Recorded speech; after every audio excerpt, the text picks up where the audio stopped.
पिछले 2-3 दिन में दिल्ली में केसेस थोड़े कम हुए हैं। बीच में तो एक दिन 180 केस आ गए थे, एक दिन 300 से ज़्यादा केसेस आ गए थे, एक दिन और 150 से ज़्यादा केसेस आ गए थे। तो बीच में थोड़ी घबराहट बढ़ गई थी कि इतनी तेज़ी से क्या कोरोना बढ़ रहा है दिल्ली के अंदर। लेकिन पिछले 3 दिन में थोड़े से केस कम हुए हैं। अभी इसको और भी कम करना है और मैं अभी भी अगले कुछ दिन में कैसे होता है उस पर डिपेंड करेगा। मैं उम्मीद करता हूँ कि अगले कुछ दिन के अंदर केसेस और कम होंगे बढ़ने की बजाय। कल 67 केस आए थे और कल हमने ये जो 67 केस हैं 2274 सैंपल की टेस्टिंग में 67 केस आए थे। तो इसका मतलब बहुत तेज़ी से अभी नहीं बढ़ने लगा है। भगवान से प्रार्थना करता हूँ कि आने वाले दिनों के अंदर ये और कम हो ताकि अपने को सबको कोरोना से मुक्ति मिल सके। एक मेरी आप लोगों से अपील है, कंटेनमेंट जोन्स जो हैं, जो हमने लॉक कर दिए हैं, सील कर दिए हैं, जो 71 हो गए हैं आज दिल्ली के अंदर, टोटल 71 जोन हो गए हैं कंटेनमेंट के, जो बिल्कुल सील कर देते हैं हम लोग। अंदर से कोई बाहर नहीं जा सकता, बाहर से अंदर नहीं आ सकता। और अंदर भी जो लोग रहते हैं उनको अपने अपने घरों के अंदर रहना होता है, घर के बाहर नहीं निकलना होता। उनकी जो रोज़मर्रा की ज़रूरतें हैं वो हम पूरी कराते हैं। वहाँ पे पुलिस वाले, लोकल प्रशासन बड़ी अच्छा काम कर रहे हैं और वो आपके लिए सारी ज़रूरतें पूरी करते हैं। लेकिन मेरी आप लोगों से विनती है कि कंटेनमेंट जोन्स में बाहर से अंदर और अंदर से बाहर तो हम रोक रहे हैं, लेकिन अंदर लोग सारी कोशिशों के बावजूद कुछ कंटेनमेंट जोन्स के अंदर लोग फिर भी गली में निकल जाते हैं, एक दूसरे के घर चले जाते हैं।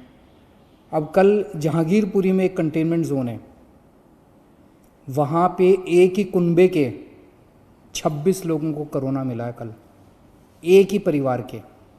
तो वो 26 लोग मतलब पास पास कई सारे उनके मकान थे, तो वो एक दूसरे के घर में जा रहे थे, इस कंटेनमेंट के बावजूद भी एक दूसरे के घर जा रहे थे। तो मेरी आप लोगों से हाथ जोड़ के विनती है, पूरा देश इस टाइम लॉकडाउन में है।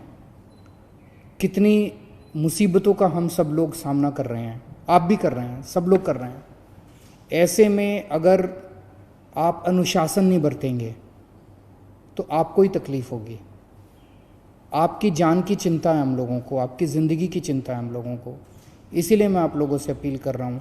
अब बताओ, एक ही परिवार के 26 लोगों को कोरोना हो गया तो अच्छी बात तो नहीं है। मैंने पहले भी कई बार कहा था, आपको कोरोना होगा कि नहीं होगा ये आपके ऊपर निर्भर करता है। अपने को बचा के रखोगे तो कोरोना नहीं होगा, और ढील दे दोगे तो कोई नहीं बचा सकता। और अगर किसी के मन में ये हो ना कि मेरे को तो कोरोना नहीं होगा, ये भूल जाओ। ये कोरोना ना तो बहुत बड़े किसी मंत्री को छोड़ता और ना चपरासी को छोड़ता। इससे कोई नहीं बच सकता, कोई धर्म, कोई जाति, कोई अमीर, कोई गरीब, कोई नहीं बचा हुआ। तो कोई इस गलत फहमी में मत रहना कि मेरे को तो कोरोना नहीं हो सकता। कहीं किसी को भी हो सकता है और कहीं से भी आ सकता है, पता भी नहीं चलेगा। तो अपने आप को बचा के रखो। अगर कहीं पे कंटेनमेंट सरकार ने कराए तो सोच समझ के कराए, कम से कम वहाँ तो एकदम बहुत सख्ती के साथ अपने घर के अंदर हो। आज सरकार ने एक अहम निर्णय लिया है। अभी कुछ दिन पहले हमने निर्णय लिया था कि कोई भी डॉक्टर, नर्स, अस्पताल में काम करने वाले सरकारी जितने सफाई कर्मचारी, जितने लैब टेक्नीशियन जो अस्पताल में काम करते हैं, कोरोना के मरीजों का इलाज करते वक्त अगर उनमें से किसी को भी कोरोना हो जाता है और अगर उसकी वजह से डेथ हो जाती है तो उसके परिवार को सरकार 1 करोड़ रुपए की सम्मान राशि देगी। लेकिन हम देख रहे हैं कि बहुत सारे दूसरे लोग भी हैं, दूसरे कर्मचारी भी हैं जो कोरोना के मरीजों की सेवा करने में लगे हुए हैं। जैसे पुलिस है, पुलिस के लोग रात दिन कोरोना के मरीजों की जगह जगह सेवा करने में लगे हुए हैं। उसी तरह से हमारे सिविल डिफेंस वॉलंटियर्स हैं जो रात दिन इनकी सेवा करने में लगे हुए हैं। हमारे बहुत सारे प्रिंसिपल्स हैं, टीचर्स हैं जो खाना बांट रहे हैं सब लोगों को। अगर किसी भी कर्मचारी को जो कोरोना के लोगों की सेवा कर रहे हैं और सेवा करने की वजह से उनको भी कोरोना हो जाता है और कोरोना होने की वजह से उनकी डेथ हो जाती है, तो सभी कर्मचारियों के ऊपर अब ये स्कीम लागू की जा रही है कि मरणोपरांत उनके परिवार को 1 करोड़ रुपए की राशि दी जाएगी। आज एक ऑटो ड्राइवर का फ़ोन आया, बहुत भाव विभोर हो रहा था, गला उसका बिल्कुल भरा हुआ था। मैंने पूछा क्या हुआ? बोला जी मेरे अकाउंट में 5,000 रुपये आ गए। और बोला कि मैं समझ नहीं आ रहा आपका किस शब्दों में शुक्रिया अदा करूं। कहता है कि किसी सरकार ने ड्राइवरों का ख्याल नहीं रखा, इतनी मुसीबत की घड़ी में आपने हमारा ख्याल रखा, आपने हमको याद किया। मैं किसी पे एहसान नहीं कर रहा, ये पैसा मेरा नहीं है, ये आप ही का पैसा है, आप ही के काम आना चाहिए और मेरा ये फ़र्ज़ बनता है जो कुछ मैं कर रहा हूँ। मुझे खुशी है आज हमारे ऑटो वाले, ग्रामीण सेवा वाले और जितने टैक्सी वाले, ई रिक्शे वाले, जितने ड्राइवर्स हैं, जितने भी, सबके अकाउंट में पैसे पहुंचने चालू हो गए हैं।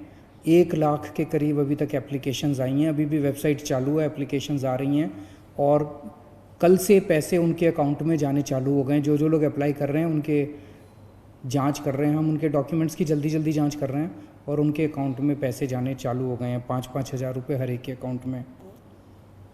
और पूरी दिल्ली के अंदर इस टाइम 60 मशीनें लगी हुई हैं हमारी सैनिटाइजेशन करने के लिए और दिल्ली के काफ़ी इलाकों में सैनिटाइजेशन हो चुका है। जगह जगह मशीनें जा रही हैं, आपको भी, आपके इलाके में भी आएंगे, लेकिन अगर आपको भी पहले कराना है अपना सैनिटाइजेशन हमें ज़रूर बताइएगा, हम आपके इलाके में भी सैनिटाइजेशन मशीनों के द्वारा करा देंगे। दिल्ली में 71 लाख लोगों के राशन कार्ड हैं, सबको राशन मिल चुका है, कंप्लीट हो गया है। 7.5 किलो राशन 71 लाख लोगों को फ्री में मिल चुका है, वो कंप्लीट हो गया है। इसके अलावा बहुत सारे ऐसे गरीब हैं जिनके पास राशन कार्ड नहीं है, उनके लिए हमने कहा था भाई, हमने वेबसाइट खोली थी कि भाई अगर आपके पास राशन कार्ड नहीं है, आप गरीब हैं, आप सरकार से फ्री में राशन लेना चाहते हैं, आप अप्लाई कीजिए। 31 लाख लोगों ने अप्लाई किया अभी तक, उन सबको भी देंगे। उनको बंटना चालू हो गया, स्कूलों के ज़रिए हम राशन बंटवा रहे हैं उनको। 3.5 लाख लोग ऑलरेडी ऐसे लोग राशन उठा चुके हैं जिन लोगों को के पास राशन कार्ड नहीं था। 31 लाख लोगों ने अप्लाई किया, उन सबको भी हम राशन पहुंचा रहे हैं, स्कूलों में राशन बंट रहा है। इन सब चीज़ों के अलावा मैं हमेशा कह रहा हूँ, ये इतनी बड़ी त्रासदी है कि अकेले सरकार कुछ नहीं कर सकती। आप सबका जब तक साथ नहीं होगा हम कुछ नहीं कर पाएंगे। मुझे बहुत खुशी है, मैं सोशल मीडिया पे देख रहा हूँ और इधर उधर से पता चल रहा है, बहुत सारे लोग हमारी भी पार्टी के, दूसरी भी पार्टियों के, समाज सेवी संस्थाओं के अच्छे काम में लगे हुए हैं। कहीं पता चलता है किसी को कि यहाँ कोई भूखा है, यहाँ पे किसी को मेडिकल हेल्प की ज़रूरत है, मैं देखता हूँ कि कोई ना कोई आदमी वहाँ पहुँच जाता है। ये धर्म का काम है, ये पुण्य का काम है, यही इंसानियत है, यही सच्ची भगवान की पूजा है और यही सच्ची देशभक्ति है।